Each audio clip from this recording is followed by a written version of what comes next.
I love a good question that gets you thinking.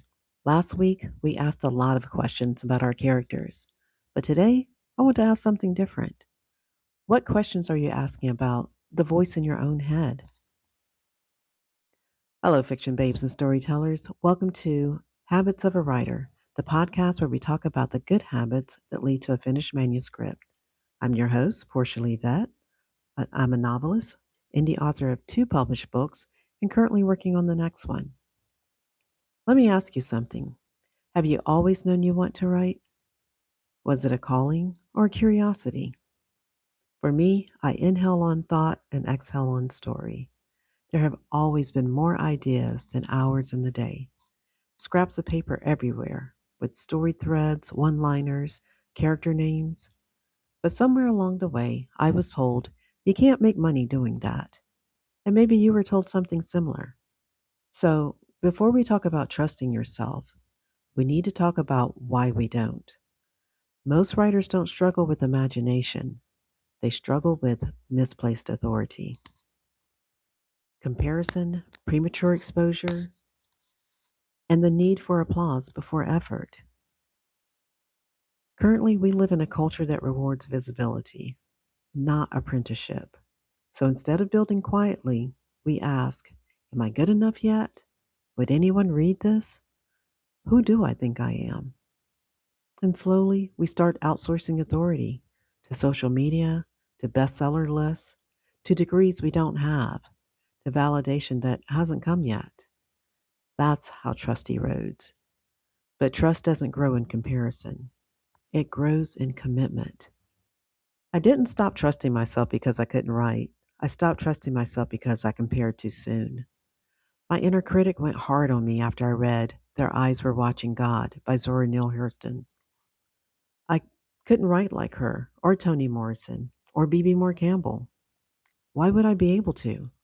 I was comparing my year zero to literary giants of the 20th century, women who studied writing, taught writing, earned their accolades. My ego must have been at 100. But in my humble defense, I thought if I was called to this, I should be able to do it at that level. But maturity set in. I wasn't supposed to write like them. I was supposed to be studying them. And even now, after years of writing, I still don't write like them. I write because of them. And that's when I understood something important. I thought trust would feel like confidence, like one day I would wake up and just know, yes, I'm a writer. But that's not how it happened. Trust didn't arrive, it accumulated. And it did that in the bad drafts, the messy chapters, the rewrites, the 8 handwritten notebooks of my first manuscript, and in the calendar blocks that were for my eyes only. Trust is not applause, it's evidence. It's proof built in private. Proof wasn't someone telling me, you're doing a good job, Portia.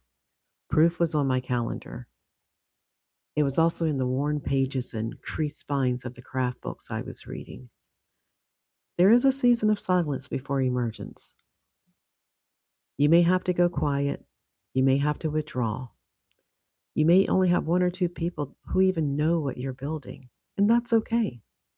Back then, I had one friend that offered to listen to me read each chapter, and she gave me feedback.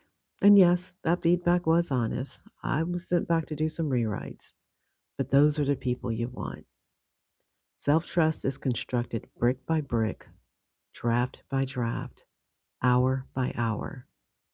And yes, the inner critic will speak. It will whisper, you need a real job. It will say, someone else already did this better. But the inner critic isn't proof you're incapable. In my opinion, it's proof you care.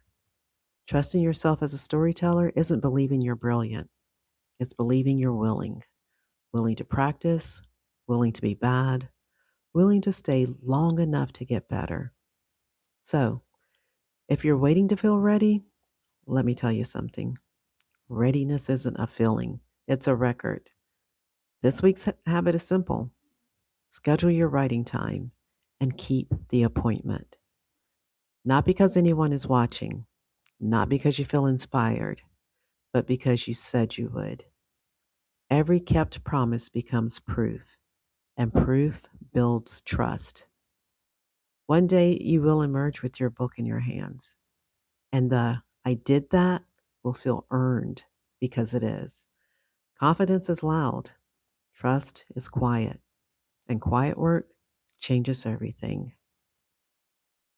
Hey, if you're new here and looking for tips on writing, building habits, publishing your manuscript, and encouragement along the way, then I'm really glad we found each other.